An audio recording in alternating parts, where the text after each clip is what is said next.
Hello friends, welcome back to my channel Shivari traders. நான் சௌமியா சிவபிரகாஷ் பேசுகிறேன். இன்னைக்கு நம்ம என்ன பார்க்க போகிறோம்னு பார்த்தீங்கன்னா, நாளைக்கு மண்டே, நாளைக்கான மார்க்கெட் எப்படி மூவ் ஆக போகுது அப்படிங்கிறத பார்க்க போகிறோம். ஃபர்ஸ்ட் அதுக்கு நம்ம பார்க்க வேண்டியது என்னென்னு பார்த்தீங்கன்னா, க்ளோசிங் ப்ரைஸ் பார்த்தீங்கன்னா 47,835, அதாவது 47,835. ஓகேங்களா? ஃபஸ்ட்டு நம்ம எப்போவுமே நான் க்ளோசிங் ப்ரைஸ் வந்துட்டு பார்த்தீங்கன்னா, மார்க்கெட் க்ளோஸ் ஆன ப்ரைஸை எல்லோ கலரில் மார்க் பண்ணிக்குவேன். புதுசாக பார்க்குறவங்களுக்காக சொல்கிறேன். ஓகேங்களா? இப்போ க்ளோசிங் ப்ரைஸ் மார்க் பண்ணியாச்சு. ஒன் டே சார்ட் ஓப்பன் பண்ணி வச்சுருக்கேன். ஒன் டே சார்ட்டில் பார்த்தீங்கன்னா, ஒரு லாங் க்ரீன் 3 க்ரீன்ஸ்க்கு அப்புறம் ஒரு ரிட்ரேஸ்மெண்ட்டாக ஒரு ரெட் கேண்டில் வந்துட்டு உள்ள சின்னதாக இன்சைடடாக வந்துட்டு ஓப்பன் ஆயிருக்கு. என்ன கேட்டிங்கன்னா, நாளைக்கு எப்படி மொமெண்டம் இருக்கிறதுக்கான சான்சஸ் அப்படின்னு பார்த்தீங்கன்னா, மார்க்கெட் வந்துட்டு இந்த ரெட் கேண்டில் வந்துட்டு மேக்ஸிமம் எது வரைக்கும் வரலாம் அப்படின்னு பார்த்தீங்கன்னா, இந்த லெவலை ஹோல்ட் பண்ணியிருக்கு. இதை தாண்டி வந்துச்சுனாலும் 47,590 வரைக்கும் தான் வரதுக்கான சான்சஸ். ஏன்னா அதுக்கு கீழே பையர் வந்துட்டு அலோவ் பண்ண மாட்டாங்க. நான் மார்க் பண்ண லெவல்ஸ் உங்களுக்கு தெரியும்னு நினைக்கிறேன். 47,719 வரைக்கும் வந்திருக்கு. பட் 47,590க்கு கீழே, அதாவது 47,600 கீழே போகிறதுக்கான சான்சஸ் கிடையாது. ஓகேங்களா? ஃபஸ்ட்டு வந்துட்டு நான் நாளைக்கான சிபிஆர், டுமாரோ சிபிஆர் போட்டுக்கிறேன். போட்டால் உங்களுக்கு இந்த மாதிரி தான் வருது. ஓகேங்களா? சிபிஆர் கீழே தான் க்ளோசிங் ப்ரைஸ் இருக்குது. ஸோ இப்போ வந்துட்டு இன்னொரு மார்க் பண்ணிக்க வேண்டியதெல்லாம் மார்க் பண்ணிக்கலாம். இதுதான் வந்துட்டு ப்ரீவியஸ் டே ஹையாக இருக்க போகுது, ஆரஞ்ச் கலர் லைன். அதுக்கப்புறம் பார்த்தீங்கன்னா, இதுதான் வந்து வீக்லி ஹையாக இருக்க போகுது. வீக்லி ஹை அப்படின்னா என்னன்னு கேட்பீங்க என்கிட்ட. லாஸ்ட் வீக்லேயே ஹையஸ்ட் பாயிண்ட் மார்க்கெட் டச் பண்ணது 48,160. ஸோ அதுவும் நமக்கு தேவை. அதெல்லாம் வந்துட்டு இம்பார்ட்டன்ட் ரெசிஸ்டன்ஸ் சப்போர்ட்டாக மார்க்கெட்க்கு ஆக்ட் ஆகும். அதனால் அதெல்லாம் மார்க் பண்ணிக்கிறோம். இப்போ நம்மளோட அனலைசிஸ் ஸ்டார்ட் பண்ணலாம்.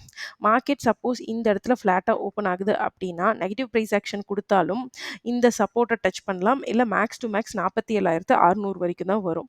ஓகேங்களா? இது நெகட்டிவ் ப்ரைஸ் ஆக்ஷன் சொல்கிறேன். இந்த சினாரியோவே நீங்கள் வந்து லாஸ்ட்டில் வச்சுக்கோங்க. இதை தாண்டி மார்க்கெட் வந்துட்டு பார்த்தீங்கன்னா, இந்த இடத்துல வந்துட்டு கேப் டவுன் ஆச்சு. கேப் டவுன் ஆயிட்டு ஒரு பாசிட்டிவிட்டி லைக் ஹையர் அண்ட் ஹைஸோ இல்ல டபிள்யூஓ காட்டுது அப்படின்னா, கண்டிப்பா ஒரு பையிங் ட்ரேட் ட்ரை பண்ணுங்க. உங்களோட டார்கெட் மேக்ஸிமம் பார்த்தீங்கன்னா 48,000 வரைக்கும் ஃபர்ஸ்ட் டார்கெட் இருக்கும். அதுக்கப்புறம் கொஞ்சம் ஸ்லோ ஆயிட்டு, அதுக்கடுத்து மூவ்மெண்ட் வந்துட்டு இருக்கிறதுக்கான சான்சஸ் இருக்கு. அதாவது 47,600 கிட்ட கேப் டவுன் ஆச்சுனாலும், அது ஒரு பையிங்க்கான ஆப்பர்ச்சுனிட்டியாவே பாருங்கன்னு நான் சொல்ல வரேன். அது இல்லாம ஃப்ளாட்டா ஓப்பன் ஆயி டபிள்யூ போட்டாலும், அதாவது 47,830ல ஓப்பன் ஆயி டபிள்யூ போட்டாலும், உங்களுக்கு திரும்பவும் அது ஒரு பையிங் ஆப்பர்ச்சுனிட்டியாக தான் பார்க்கணும்னு நான் சொல்றேன். பட் நான் மண்டேவே இந்த லெவல கிராஸ் பண்ணிருமானா, கிராஸ் பண்ணாது. ஒரு சின்ன சிம்பிள் ட்ரேட் மாரி எடுத்துட்டு எக்ஸிட் ஆயிருங்க.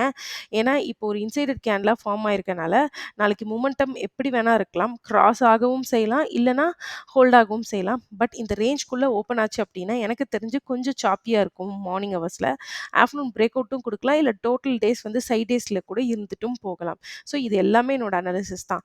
இத தாண்டி வெரி பிக் கேப் அப் ஆகுது அப்படின்னா, 48,160க்கு மேல கேப் அப் ஆகுதுன்னா, higher and high price actions போகுது அப்படின்னா, பையிங் ட்ரேட் எடுங்க. ஸோ அட் திஸ் பாயிண்ட், இந்த பாயிண்ட்ல மார்க்கெட்ல பையிங் ட்ரேட் பாருங்க.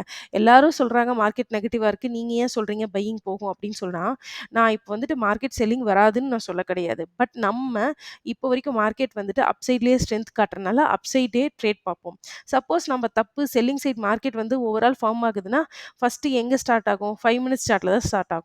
ஸோ ஒரு 2 நாள் நெகட்டிவா போய் நம்ம ஸ்டாப் லாஸ் ஹிட் ஆகி எம் பேட்டர்ன் போட்டு லோவர் அண்ட் லோஸ் ஃபார்ம் ஆச்சுன்னா, அதுக்கப்புறமேட்டு ஒரு 2, 3 மாசம் என்ன 6 மாசமோ, 1 வருஷமோ மார்க்கெட் கரெக்ஷன் போனா போகும் இல்லையா? அந்த டைம்ல நம்ம நெகட்டிவ் ட்ரேட்ஸ் எடுத்துப்போம்.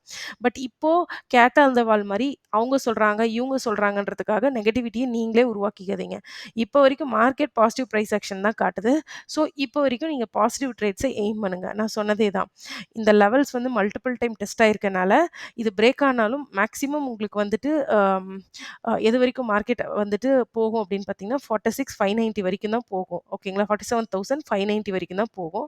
ஸோ கொஞ்சம் கேர்ஃபுல்லா ட்ரேட் பண்ணுங்க. நாளைக்கு இன்சைடட் இதாவும் இருக்கிறதுக்கான சான்சஸ் இருக்கு. ரொம்ப பெரிய ரேஞ்ச் போகாமலும் இருக்கலாம். ஸோ நான் ரீசனும் சொல்லிட்டேன். நான் பாசிட்டிவா மட்டும் தான் மார்க்கெட் இருக்குன்னு சொல்லல. பாசிட்டிவிட்டிய நாம எப்போ நெனைப்போம். சப்போஸ் நம்ம தப்புனா லோவர் டைம் ஃப்ரேம்ல 2 நாள் வந்துட்டு லோவர் அண்ட் லோ ஃபார்ம் ஆயி லோவர் லெவல்ஸ் ஹோல்ட் ஆக ஆரம்பிக்குதுன்னா, நம்ம அப்ப பார்த்துக்கலாம். ஓகேங்களா? அன்டில் தென் நம்ம பாசிட்டிவ் ட்ரேட்ஸ்க்கே எய்ம் பண்ணுவோம். அவங்க நியூஸ்ல சொல்றது, அந்த ட்ரேடர் சொல்றாங்க, இந்த ட்ரேட் அப்படியே யோசிச்சுட்டு இருந்தீங்கன்னா, நீங்க எந்த ட்ரேடுமே உங்களால எடுக்க முடியாது. இதுதான் மேனிபுலேட் ஆகறதுக்கான ரீசன். நெறைய பேர் சக்சஸ்ஃபுல் ஆகாததுக்கான ரீசன்.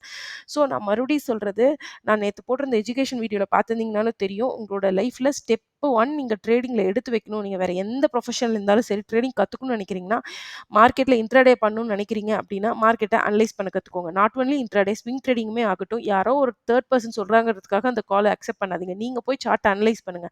அனலைஸ் பண்ணணும்னா இதே மாரி தான். நான் எப்படி வந்துட்டு இன்ட்ராடேக்கு பண்றனோ, அதே தான் நீங்க ஸ்விங் ட்ரேடிங்க்கு பண்ண போறீங்க. மேபி நீங்க வீக்லி சார்ட்டோ, மந்த்லி சார்ட்டோ ஓப்பன் பண்ண போறீங்க. லாங் டெர்ம்க்குனால அதே தான். யாரோ ஒருத்தவங்க சொல்றாங்கிறதுக்காக செய்யாதீங்க. உங்களுக்கு ஓன் இன்ட்ரெஸ்ட் இருந்து நீங்க பண்ணணும்னு நினைக்கிறீங்க அப்படின்னா மட்டும் செய்யுங்க. அதுதான் என்னோட கைண்ட் ரெக்வெஸ்ட். ஸோ நம்மளோட ஃபர்ஸ்ட்டு ஸ்டெப்பான டெய்லி அனாலிசிஸ்ல ஈவினிங் போடுற அனாலிசிஸ் வீடியோவ மறக்காம பாருங்க. ஸோ அத பார்க்கும்போது கண்டிப்பா சொல்றேன் 1 இயர் லெவல்ல பார்த்தீங்கன்னாவே, உங்களுக்கு ஒரு பிராக்டிஸ் கண்டிப்பா கிடைக்கும். சேம் பேட்டர்ன்ல தான் அனலைசிஸ் பண்றேன். டெய்லி ஒரு டிசைனா நான் அனலைசிஸ் பண்றதில்ல. டெய்லி க்ளோசிங் பிரைஸ் மார்க் பண்றேன். என்னென்ன சப்போர்ட்ஸ் இருக்கு, என்ன ரெசிஸ்டன்ஸ் இருக்குன்னு நான் சொல்றேன். ஸோ இந்த லெவலுக்குள்ள ஓப்பன் ஆனா இன்னைக்கு மார்க்கெட் வந்து ஒரு ரேஞ்ச்குள்ள இருக்குன்னு சொல்றேன். அந்த ரேஞ்ச்குள்ள தான் இருக்குன்னு சொல்றேன். ஸோ இதெல்லாம் தான் ரிப்பீட்டடா நான் யூஸ் பண்ற வேர்ட்ஸ். ஸோ அத ஃபாலோ பண்ணுங்க. நீங்களும் உங்களாலே ஓனா அனலைஸ் பண்ண முடியும். ஸோ ஸ்டெப் 1 கிராஸ் பண்ணிட்டீங்கனாவே நெக்ஸ்ட் லெவலுக்கு வந்துட்டு நீங்க மூவ் ஆயிரலாம். ஓகேங்களா? That's all friends. இந்த வீடியோ புடிச்சிருக்குன்னா நம்மளோட சேனல் ஷிவாரி ட்ரேடர்ஸ மறக்காம சப்ஸ்கிரைப் பண்ணிக்கோங்க. அதுக்கப்புறம் பெல் ஐகானை கிளிக் பண்ணி வச்சுக்கோங்க. இந்த வீடியோவ மறக்காம லைக் பண்ணி ஷேர் பண்ணுங்க. Thank you friends.